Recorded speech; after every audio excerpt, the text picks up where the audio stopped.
नमस्कार सर्व सेविकाताईंनो, मदतनीस ताईंनो. बघा, आज आहे 1 ऑगस्ट आणि ऑगस्ट महिन्यामध्ये आपल्याला पोषण ट्रॅकरमध्ये काही महत्त्वपूर्ण कामे करायला लागतात. तर त्याच्यामधील महत्त्वपूर्ण काम एक म्हणजे स्टॉक रजिस्टर भरणे. तर बघा ताईंनो, स्टॉक रजिस्टर आपल्याला 2 वेळा भरायचं आहे. एक गरम ताज्या आहाराचा आणि एक गरोदर स्तनदा मातांचा आणि 0 ते 3 वर्ष मुलांचं, जे आपण त्यांना THR देतोय. तर तो THR कशा पद्धतीने भरायचा, साठा नोंद कशा पद्धतीने करायची, जेणेकरून आपल्याला प्रोत्साहन भत्ता सरसकट भेटेल, हे सर्व सविस्तरपणे आणि डिटेल्समध्ये मी तुम्हाला या व्हिडिओच्या माध्यमातून सांगणार आहे. बघा ताईंनो, स्टॉक रजिस्टर देखील चेक केलं जात आहे. स्टॉक रजिस्टरमध्ये जर लाभार्थ्यांची संख्या आणि आपली जी पावती, बघा तुमच्यासमोर आता पावती दिसत आहे, पावतीवरचा आकडा आणि तिथला आकडा सेमच यायला हवा. जर आकड्यामध्ये जर काही तफावत झाली, म्हणजे पाकिटांच्या संख्यामध्ये जर तफावत झाली किंवा लाभार्थ्यांच्या याच्यामध्ये जर काही तफावत झाली, तर नक्कीच इथं आपल्या प्रोत्साहन भत्त्याचे मार्क हे कट होणार आहेत. स्टॉक रजिस्टरमध्ये जर चूक झाली तर तेथे देखील आपले मार्क कट होत आहेत. म्हणजे कोणत्याच ताईंचा मार्क कट होऊ नये, सर्वांना सरसकट प्रोत्साहन भत्ता भेटावा, यासाठी ताईंनो स्टॉक रजिस्टरमध्ये माहिती कशा पद्धतीने भरायची, हे सर्व सविस्तरपणे आणि डिटेल्समध्ये आपण माहिती भरायची. तर बघा ताईंनो, सर्वात प्रथम आपल्या समोर ती पावती आपल्याजवळ असणे आवश्यक आहे. बघा, तुम्ही इथं महिन्यामध्ये पाहू शकता, जुलै आणि ऑगस्टचा THR हा आहे. जुलै महिन्यामध्ये कशा पद्धतीने भरायचं हे मी मागच्या महिन्यामध्ये दाखवलेला आहे तो व्हिडिओ. आता ऑगस्ट महिन्याचा THR कशा पद्धतीने, म्हणजे ऑगस्ट महिन्याचं स्टॉक रजिस्टर कशा पद्धतीने भरायचं हे आपण थोडक्यात जाणून घेऊया. तर बघा ताईंनो, स्टॉक रजिस्टर भरण्यासाठी सर्वांनी सर्वात प्रथम पोषण ट्रॅकर हे ओपन करून घ्यायचं. तर बघा, पोषण ट्रॅकर ओपन केलं आहे. ओपन केल्यानंतर मोर या बटनावर, म्हणजे अधिक या बटनावरती क्लिक करून घ्यायचं. हे सर्वांना आता माहिती झालेलं आहे. इथं समोर स्टॉक रजिस्टर दिसत आहे, याच्यावरती फक्त या एरोवरती क्लिक करायचं. बघा, क्लिक केल्यानंतर आपल्यासमोर अशा पद्धतीने पेज ओपन होत आहे.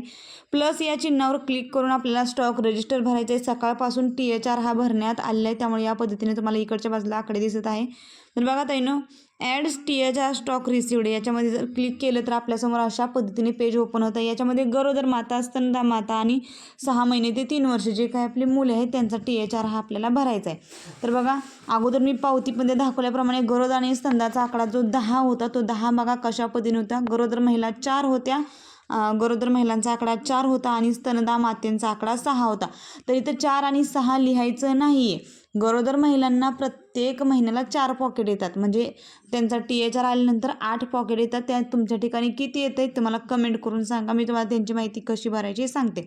तर बघा, माझ्या गरोदर 4 आहेत, मग मी काय करणार, 4 गुणिले 4, कारण की या महिन्यात मला त्यांना 4च पॉकेट द्यायचे आहेत. 4 गुणिले 4 16 उत्तर येत आहे, 16 लिहून घ्यायचं. ओके.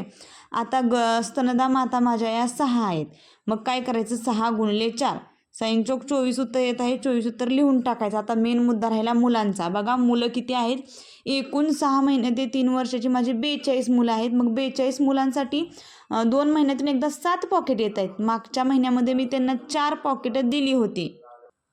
तर बघा, जी आपली मुलं आहेत त्या मुलांसाठी 7 पॉकेट येत आहेत. त्या 7 पॉकेटचं डिवायडेशन एका महिन्यामध्ये 4ने करायचं आहे आणि दुसऱ्या महिन्यामध्ये 3ने करायचं आहे.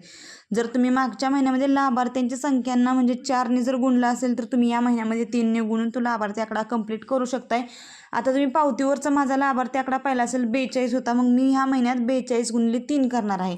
जेवढं उत्तर येत आहे तेवढं लिहून घ्यायचं. मागच्या महिन्यामध्ये मी 42 गुणिले 4 केलेलं, या महिन्यामध्ये मी 42 गुणिले 3 एवढा आकडा करणार आहे. बघा, अंडरवेटमध्ये जर आपली मुलं असतील आणि त्यांना जर THR वरून जर आला असेल, तर इथं तुम्ही लाभार्थ्यांचा आकडा पॉकेटांची संख्या इथं लिहू शकताय. तर बघा, अशा पद्धतीने माहिती ही भरायची आहे. भरल्यानंतर बघा, खालच्या बाजूला दिनांक निवडायचे आहे. दिनांक सगळ्यांनी एकच तारीख निवडायची आणि ॲड स्टॉक या बटनावरती क्लिक करायचं. खूप सोपी प्रोसिजर आहे. फक्त भरताना व्यवस्थित भरला तर 100% आपल्याला प्रोत्साहन भत्ता भेटणार आहे. तर बघा ताईंनो, 100% लाभार्थ्यांचा आकडा हा भरण्यात आलेला आहे. आता मेन पॉईंट राहिला तो गरम ताजा आहाराचा. गरम ताजा आहार कशा पद्धतीने भरायचं. बघा, HCM हॉट कुक्ड मील याच्यावरती क्लिक करायचं. क्लिक केल्यानंतर आपल्या लाभार्थ्यांचा आकडा किती आहेत हे जाणून घ्यायचं. बघा, आपण आपल्या सुपरवायझर मॅडमना जो आपल्याला गरम ताजा आहाराचा आकडा दिला आहे तो आकडा द्यायचा आहे आणि तेवढाच आकडा आपल्या पोषण ट्रॅकरमध्ये देखील असणे आवश्यक आहे. तर बघा, पोषण ट्रॅकरच्या आकडेवारीनुसारच इथं HCM आणि THR शक्यतो भरण्याचा प्रयत्न करा, कारण की त्यांनी नियमच असा लावलेला आहे की 90% जास्त लाभार्थ्यांना THR आणि HCM देणे आवश्यक आहे. त्यामुळे जेवढे लाभार्थी आहेत तेवढे लाभार्थ्यांची संख्या इथं देत चला.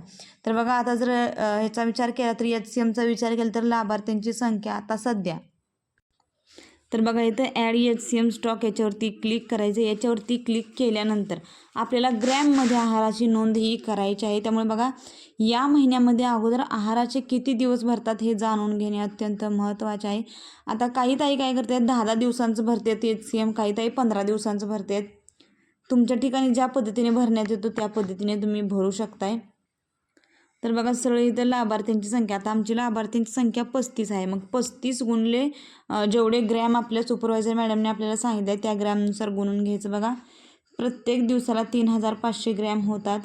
मग 3500 ग्रॅम जर झाले तर 25 दिवसांचे किती होणार याचं कॅल्क्युलेशन करून काढून घ्यायचं आणि जेवढं उत्तर येत आहे तेवढं उत्तर आपण इथं नमूद करायचं आणि नमूद करून ॲड स्टॉक या बटनावरती क्लिक करून हा HCMचा स्टॉक जो आहे तो भरून घ्यायचा आहे. बघा त्यांनी लाभार्थ्यांच्या संख्येला अगोदर 100 ग्रॅमने म्हणजे तुमच्या तिथे जेवढा ग्रॅम आहार शिजवलं तर त्याने गुणायचं आणि त्याच्यानंतर जेवढं उत्तर येईल त्या उत्तराला 25ने गुणून जेवढा आपला आकडा येईल तो आकडा इथं आपण नमूद करायचा आहे. प्रत्येकाचा आकडा हा वेगवेगळा येऊ शकतो. काही ठिकाणी ताईंचं 10 दिवसांचं HCM भरलं जातं आहे, काही ठिकाणी 15 दिवसांचं भरतात आणि काही ताई पूर्ण 25 दिवसांचं देखील HCM हे भरत आहेत. त्यामुळे तुमचा जेवढा आकडा येत आहे त्या पद्धतीने तुम्ही आकडा हा भरून घ्यायचं. दिनांक निवडायची, ॲड स्टॉक या बटनावरती क्लिक करून आपला जो स्टॉक रजिस्टर आहे ते कंप्लीटपणे भरून घ्यायचं आहे. बघा ताई या पद्धतीने आपण THR आणि HCM याचं दोन्ही स्टॉक हे भरून घ्यायचं आहे. योग्य प्रकारे जर आपण HCM आणि THRचा स्टॉक भरला तर 100% आपल्याला प्रोत्साहन भत्ता हा येणार आहे. त्यामुळे जास्तीत जास्त सेविका ताईंना, मदतनीस ताईंना हा व्हिडिओ शेअर करा आणि असेच अंगणवाडीचे पोषण ट्रॅकरचे नवनवीन अपडेट पाहण्यासाठी चॅनलला सबस्क्राईब करा. अजूनही ताईंनो तुमच्या काही अडचणी किंवा समस्या असतील तर नक्कीच मला कमेंट करून कळवा. धन्यवाद.